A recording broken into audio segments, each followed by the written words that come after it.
Have Arsenal agreed their first deal of the summer? Well, a player's father seems to claim that we have. Gabriel Jesus could yet still leave, of course. We've talked about that before. We've got more to discuss today. And Unai Emery does an Unai Emery. This is the Arsenal News Show.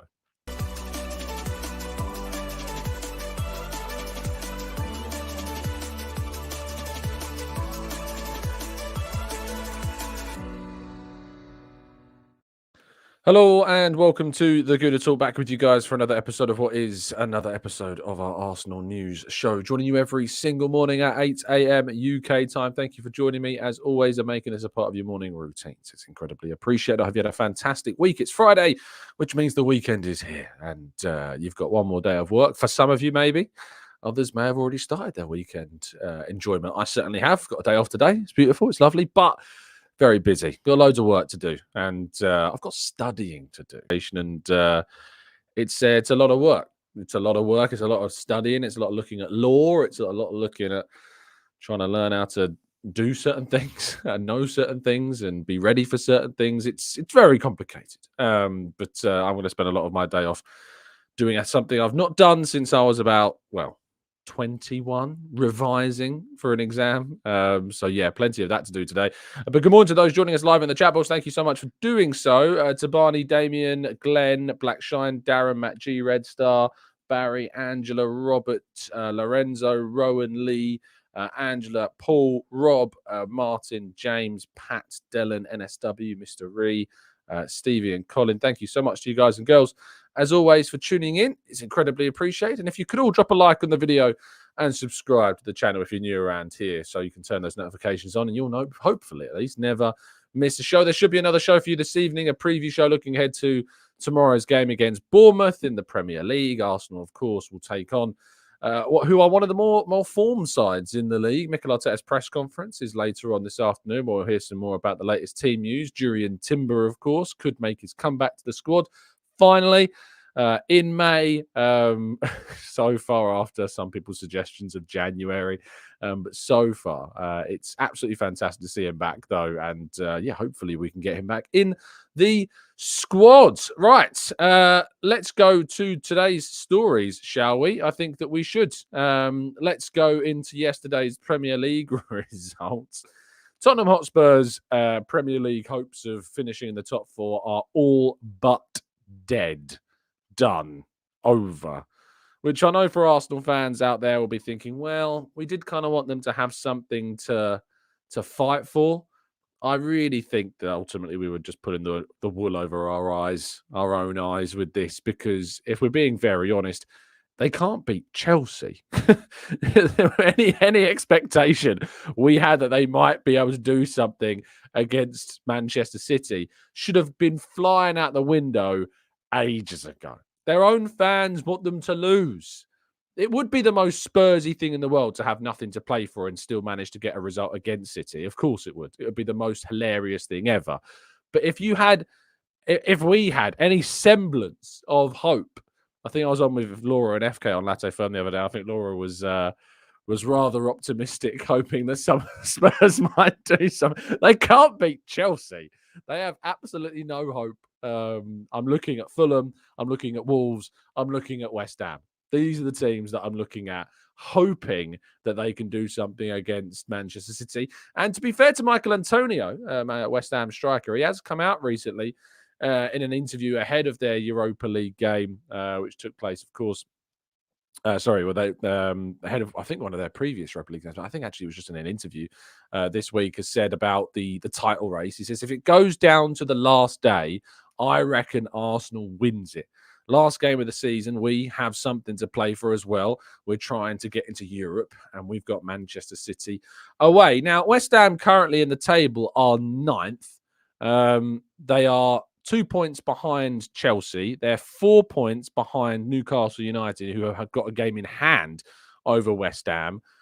West Ham's next fixture is Chelsea. They play Chelsea away from home, which you'd think that they absolutely would need to win. After they play Chelsea, just having a quick look at their fixtures, they've got Luton at home and then Manchester City away. I don't think West Ham are going to have anything to play for on the last day, to be honest. I really don't see it. I could be wrong. They could prove me wrong, but I can't see it. I just don't think they're going to have anything to play for. But West Ham have got one of the better records against top six teams this season, so we can take some hope, some encouragement, and some optimism in that sense. But maybe David Moyes will want to do his old mate Mikel Arteta a favour. We can always keep our spirits high in that regard. In terms of European football, though, Unai Emery. Aston Villa last night losing 4-2 to Olympiacos, which, if they do get knocked out to Olympiacos, which would be rather amusing. I tell you what, Mikel Arteta's critics who have really battered him for going out to Olympiacos during his first European campaign.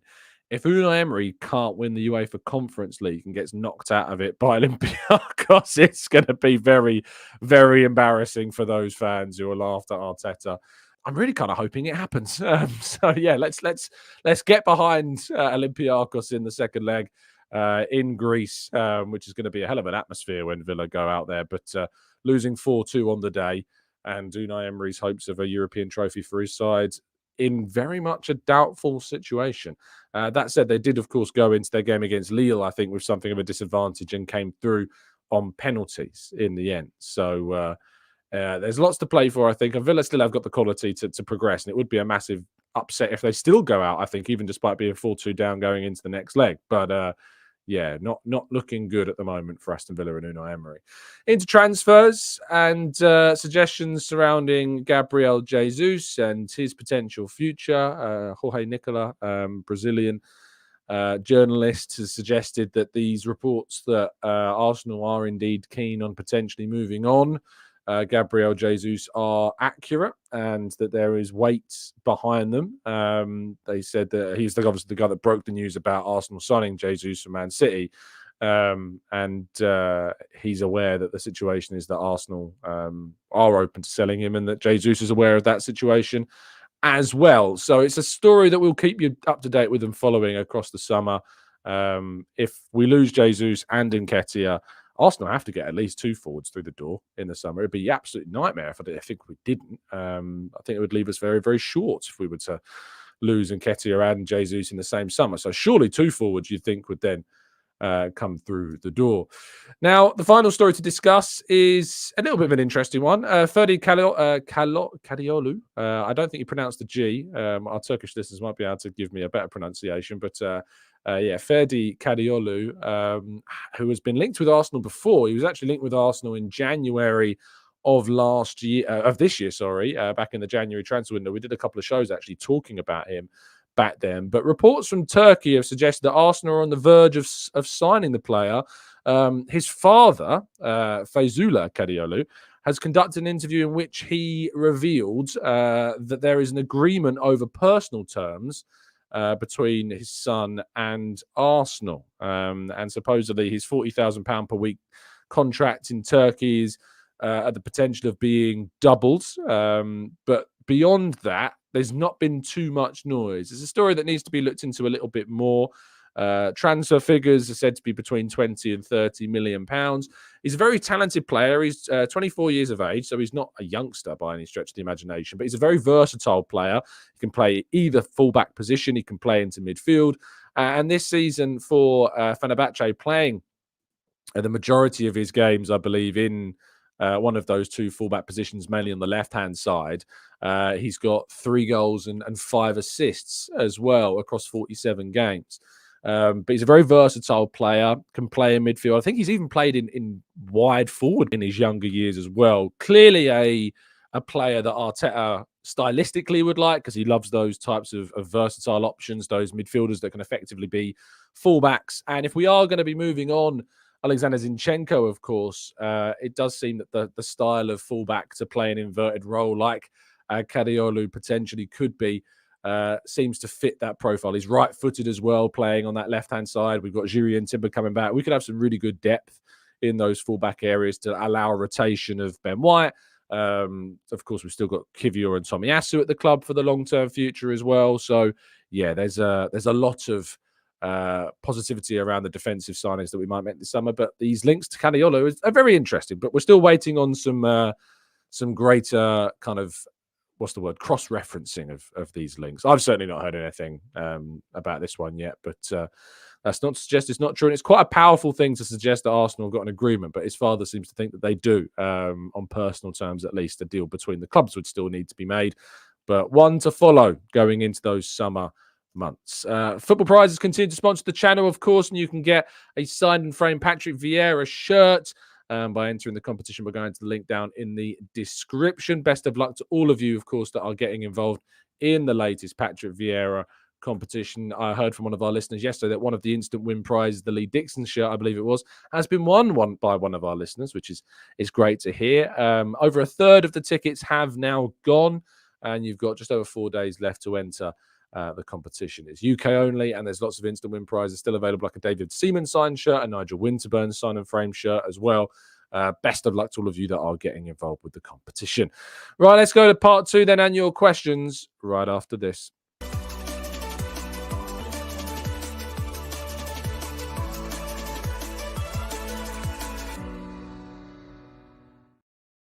Okay, part 2, and your questions and thoughts in the chat box. Let's jump straight into it and go to Alison, who says Spurs fans want them to lose against City. What a joke club and weak mentality.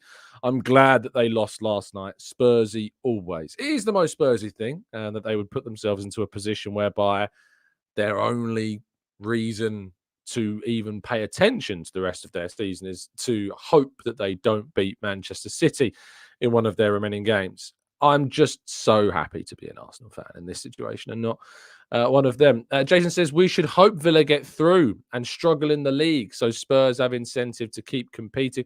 Jason, I think that's a very big reach. I mean, Spurs are now, 7 points behind?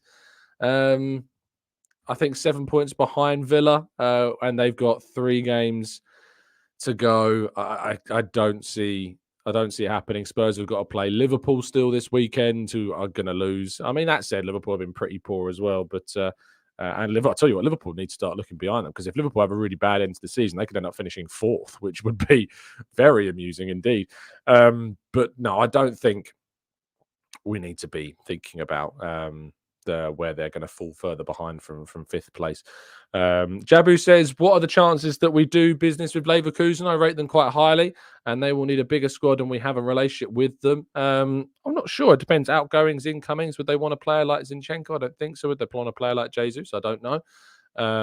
But there's a potential for business in either direction. You know, we've got that relationship from the Xhaka deal, of course, but I'm not sure if there's anybody in either direction that would fit. Jeremy Frimpong, Grimaldo, very highly rated wing backs. We don't really play that type of system. Patrick Schick is a player that I like. Victor Boniface is another player that has been linked with Arsenal before. I'm not sure they're going to want to lose any of their key players as they keep Xabi Alonso for another season and embark upon a Champions League campaign as well. Lee says, Tom, how far have we come since you could see no future for Arteta after that Europa League fixture against Villarreal? Well done for keeping the faith. Indeed. You know, it's a long, long way, Lee, since that point. That was always that crux position for me, was when we got eliminated by Vieira in the Europa League. And I kept faith a lot longer than a lot of other people. It was a really hard season that year. You know, I kept faith during those times where we were like bottom half of the table. I was thinking, like, just keep this faith in him moving forwards, and it's going to come good. But then after that elimination to Villarreal, I just didn't see a way forwards. But thank goodness the club did, you know, and you've just got to be very thankful, Lee, that they did. Matt G says, Tom, I've got an idea for your 1000th 8 a.m. morning show. How about you do a live morning show on YouTube, maybe 8 a.m.-ish, where you share Arsenal news and take questions from the chat box? You know what, Matt? That's an excellent idea. I think I'm going to make good on both of those requests. Groundbreaking. Absolutely groundbreaking, that suggestion, Matt. I love it. The process says, am I an idiot for thinking that Arsenal are perfectly set up to dominate the most of the next decade and will probably win the Champions League in the next 2 seasons? I mean, no, you're not an idiot for thinking that. Arsenal are well placed to do, both of those things. Liverpool, of course, leaving their coach, but we don't know how Arne Slot's going to get on. Manchester City, we don't know what's going to happen to them in the next year to 18 months. Pep Guardiola could be leaving. Arsenal look like the most stable and ready competitor for the next few seasons. And there's definitely a feel of motivation. I think Gabriel Jesus was speaking in an interview this week saying, you know, we're going to try and win the league this season. If we don't win the league, though, we're going to go for it again next season. And that's the mentality of this team. they want to win. They want to compete. They want to fight for the title every single season that they get the opportunity. And so that is what they are going to be hoping for. Joe says, full team fit for tomorrow's game, Tom. It does seem there's potential that it could be. Jiri and Timber could be back in the squads, and therefore we have no injuries for what is the first time in, well, since the first game of the season, believe it or not. So, yeah, it very much could be that's the case. Rob says, if we get decent money for Jesus and Partey and Zinni when they're injured often, I say take it. I'm sick of us being hamstrung, pun intended. And Smith Rowe, Eddie, Nelson, Tierney, and the rest of the loanies, we can upgrade. Yeah, there's definitely scope for Arsenal to make a lot of money in sales this summer. That is definitely for sure. Praktika says, as a global Arsenal fan, I know why I support this club. I wonder, though, how someone who isn't from the Spurs part of North London would support that club. Why voluntarily pick Spursiness? Well, of course, Spurs have got a very big fan base, actually, globally, as well as a lot of Spurs supporters in America. Of course, South Korean supporters have got a big link there with Heung-min Son, and the Spurs are definitely the biggest club in South Korea as a result of that. I see where you're coming from, but just some people get that attachment to the club and have their reasons. I don't necessarily agree. I say agree. There's probably very good reasons why they support them, but it's just baffling. Phil says, how much would you want for Jesus, Tom? And who comes out of the matchday squad when Timber comes back? I think I'd want at least £40 million for Gabriel Jesus. I think we paid 45. He's been here for 2 years. He's 27 years of age. He's still under a decent length of contract, 2, maybe 3 years left on that deal. So, yeah, I think I'd want at least £40 million, to be honest, for Gabriel Jesus. Chris says, hi, Tom. Do you have any thoughts on Jens Lehmann buying the rights to the Invincibles, or did I miss that? Do I have any thoughts? It's an interesting bit of news. It doesn't really affect us too much in any way. But Arsenal did have the rights because I've got a hoodie with the Invincible thing on the back. So there'll be no Invincibles merch, I guess, coming from the club. And I don't really know how the deal works, to be honest. But I don't really have any thoughts on it. It doesn't really affect us in too much, I guess. Naki says, I don't think we would sign more than 4 players next season. I think there's scope that we could sign more than 4. We could sign 5. I don't think it'll be more than 5, but there is definitely a possibility that we could sign more than 4 players. It's one to watch. This summer's going to be exciting. Jabu says, how do we prevent last season's Arsenal versus Bournemouth game? Don't concede inside the first minute, Jabu. That's probably the starting point, isn't it? Just don't concede in the first second. Guy says, Tom, how did you become an Arsenal fan? Is it family? Yep, family links. My granddad, who sadly passed away before I was born, was made known to be my nan that he was an Arsenal fan. So I took it from there, and then just carried it on. HFN says, with Arteta, you could always see defensive structures and the build-up of ideas. However, robotic and badly executed it was at the time. Even today, our build-up play can still improve. We need to bring in Schlotterbeck, a name I've not necessarily seen talked about at all. Borussia Dortmund, I believe, is it? Defender, can play, I think, fullback as well as centre-half on the left-hand side. So not really heard his name brought up too much. How old is he? He's 24. And is he one that could be that centre-half left-back option for us? I think the Kadioglu seems more likely from what we're hearing, at least, anyway. Chris says, hi, Tom. Can we get 40 million for Tavares as well? Oh, we're bringing back this one ahead of the summer. We'll be lucky to get him on a free. We're lucky that we won't have to pay someone to take Tavares at this stage. MA says, if we only allowed to make one signing this summer, what position would it be and who would it be? I think I'd bring in a midfielder. I think I'd bring in a really good box-to-box player. If you could only bring in one, I suppose that gives you license to spend a hell of a lot of money on a midfielder as well. Who would it be, though? Because I'm trying to think of, like, top. I mean, I'd go to Real Madrid and say he's 100 million for Fede Valverde or Eduardo Camavinga. Looking at one of those two potentially as players that could be brought into play in our midfield. I know a lot of people go to De Jong. I'm not as keen on De Jong as others are. His injury record's not very good at all. And I don't necessarily think we've seen the best of De Jong in the last couple of seasons, where I think it would be something of a risk. So if you were telling me if I could only sign one, I'm not sure I'd risk it on Frankie de Jong. Anyone else that I like a lot? Midfielders. Barella as a mid box to box, maybe from Inter. Could you convince him to leave Inter Milan? to play with that midfield of midfield of Barella, Odegaard, and Rice would be something quite special, I think, as well. Musiala says, Darren, that's not a bad shout at all. Kudus is another good shout. Can play in midfield, but more so of a winger. You'd be tempted to go and get Isak, wouldn't it? Or Bruno Guimaraes as well. Florian Wirtz says on the volley, yeah, I mean, I don't think he's leaving Bayer Leverkusen this summer. They have no interest in letting him leave. But if you decide one player, it's so hard, isn't it, as well? Lee says, Tom, I've just been on Amazon and to purchase some headphones on the off chance that we win the league and you have to sing. Why haven't you got headphones anyway, Lee? I feel like headphones is like a staple of any podcast listener. Martin says, surely if we sell Ramsdale, Nketiah, Nelson Smith-Rowe, and El Neni and Cedric Lee, surely we have to replace them, otherwise we're down numerically. Yeah, absolutely. We do. We would need to go into the market and add significant depth. I think 4 to 5 signings is, if you were to sell those, as you mentioned, and also Jesus leaves or Partey leaves as well, add Zinchenko to that as well, then definitely we would need to go into the market and add a significant number of players. Ajmal says we should loan Smith-Rowe as a potential option. I think his contract, a quick check on Smith-Rowe's contract situation. He signed a new deal in, was it 2020?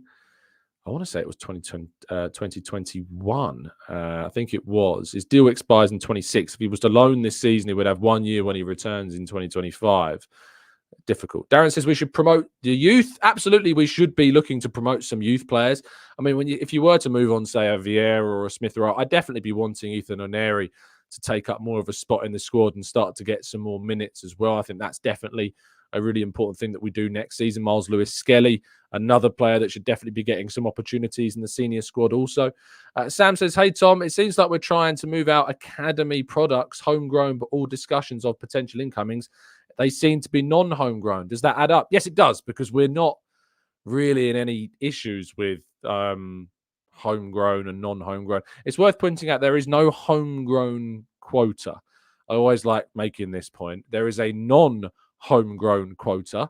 You must have no more than 17 non-homegrown players in your squad. And at this point in time, Arsenal aren't necessarily going to be breaching that at the moment in terms of how many non-homegrown players we've got. Well, we've got Raya being... Raya, I think Raya is a homegrown player as well. So I think Raya certainly count. I'm just having a quick check on that. I'm pretty sure David Raya is homegrown.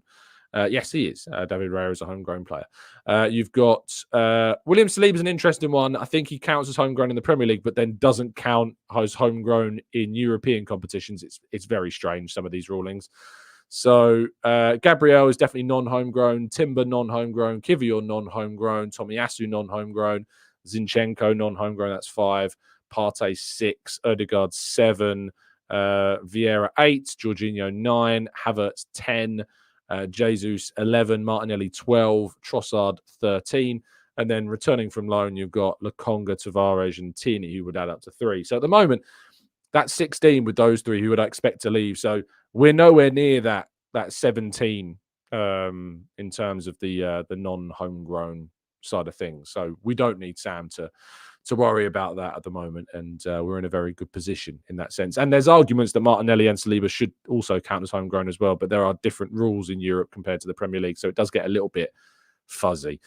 Guy says, what's Sambi's contract situation? Has he done enough to have another season with us? Well, he signed in 2021. I think it was a 4-year deal, so I think he should have 2 more seasons left on his contract. Let me have a quick check. Yes, indeed, he does. He has 2 years left on his deal. He will return to Arsenal in the summer from that loan from Luton. I don't know what is going to happen with him. Very, very intrigued to see if he gets any opportunities in pre-season or if he's kind of like sought after a decent season with Luton. But he has had significant injuries. Only been able to play 14 Premier League games this season. He did start the last 2 matches for Luton in their defeats against Wolves and Brentford. But their next game is against Everton tonight, actually. So it'll be interesting to see if Lokonga plays. But he's back in the squad for Luton, and a very timely period because they've needed significant players back. They've had such awful injury problems as well. Tide says, hi, Tom. How big is the pressure on Jonas to succeed next year in the women's team? And are there any transfer rumours for the team? Also, I have to say I'm glad Emma Hayes is leaving with nothing after her outburst. I can't say I'm not disappointed that Chelsea are winning nothing this season. I think it's great that they're winning nothing. The behaviour, shoving Jonas Eidevall, not great. And I just think that we're in a situation now where Arsenal can look to do well. Manchester City are a force and will win the WSL, it seems, this season as well. So they're going to be up there next season again. Arsenal will have big expectations. Arsenal will be looking to spend money in the summer. And obviously, they're another year older. They've got a lot of young players, of course. They've made some very good signings like Russo, like Fox coming into the squad. So hopefully Arsenal can be successful as Chelsea go through something of a transition period with Emma Hayes leaving, of course, for the American national side, I think. Jabru says, which three players are you picking from the relegated sides this season? I mean, Sheffield United. I mean, who are you picking from Sheffield United? Still, I mean, Hamer's probably been their best player. Trying to think of anybody else. But I don't think I'm picking anyone from them. Burnley as well. They haven't impressed me at all. Luton, again, I've liked Barkley and what he's done. Ogbene's been decent. Adarabio has had a good season. Adebayo, sorry. Adarabio is the Fulham centre back. Adebayo, the centre forward, has been pretty good for them, but no one's really shouting out. There were seasons gone by where we were looking at relegated teams like, yeah, we'd take a couple of their players. But yeah, it doesn't look to be that is going to be the case this time around. Lee says, did we miss a trick not getting Cole Palmer? I mean, you could argue that, but would he have played as much at Arsenal as he has at Chelsea? We've got Saka. He wouldn't have been playing on the right as much. You could say he might have played in midfield, but yeah, I don't think so. So I don't think we missed a trick not buying Cole Palmer. I think Man City missed a trick not deciding to keep him is more so the trick that was missed as well. Richmond says, hi Tom, do you think we should sell Partey? I think his injury issues are over. I don't think they're over, Richmond. You can never say they're over. You never know what's going to happen. But in terms of should we sell Partey, it depends very much on the offers that we get in the summer. And it also depends very much upon what options are available for Arsenal in the summer as well. Hashtag Danny says, if Ben White is going to be noticed by the referees and leads to stop the play in future, the ref having a word, etc., that'll solidify the Arsenal agenda. Ben White isn't the first player nor the last one, but why is there such a media focus? Because it's Arsenal, Danny. It's simple as that. It's because it's Arsenal. Arsenal get more attention, more focus, more hype than any other team in the league. And we just have to deal with that. I am interested to see if there's any shenanigans by Ben White in the box this week, and if the referees are going to crack down on it a lot more, because obviously the league are trying to bring more attention to it. So let's see if it happens. I look forward to seeing what happens at the corners against Bournemouth this weekend. But yeah, it should be a lot of fun. A lot of fun. If you haven't dropped a like on the video, by the way, please make sure you do. We try and reach 1,000 likes on the show every single morning, and we're hugely appreciative to everybody that does do so, which is around 10% of people that watch. So make sure you are dropping a like on the video, and 90%, where you at? Help us out. Drop a like. If you're listening on catch up, thank you for your listenership as well. Do make sure you hop over from your audio platforms to support the cause and drop a like on the video as well. And if you see that it's already on 1,000 likes, it doesn't mean we stop there. We keep going. We keep trying to get. Once we got 2,000 likes on a video, and it was crazy. So I hope that you'll join me throughout the summer as the season comes to a conclusion. As of course, we'll be going through all of the transfer stories every single morning, rounding you up on everything that you need to know every single day. But this is going to be the end of this morning's show. I've got a busy day off ahead of me. Going to get my hair cut. Going to go to the gym. Going to do some revision. Going to do a preview show this evening at 5 o'clock UK time. Make sure you look out for that. And then I'm going to enjoy my evening after that. So have a fantastic day. Stay safe. Stay well. Stay happy and respectful. Enjoy your Fridays. And let's keep those fingers crossed. We've got a very enjoyable weekend coming ahead of us. See you soon. Stay well. And as always, up the Arsenal.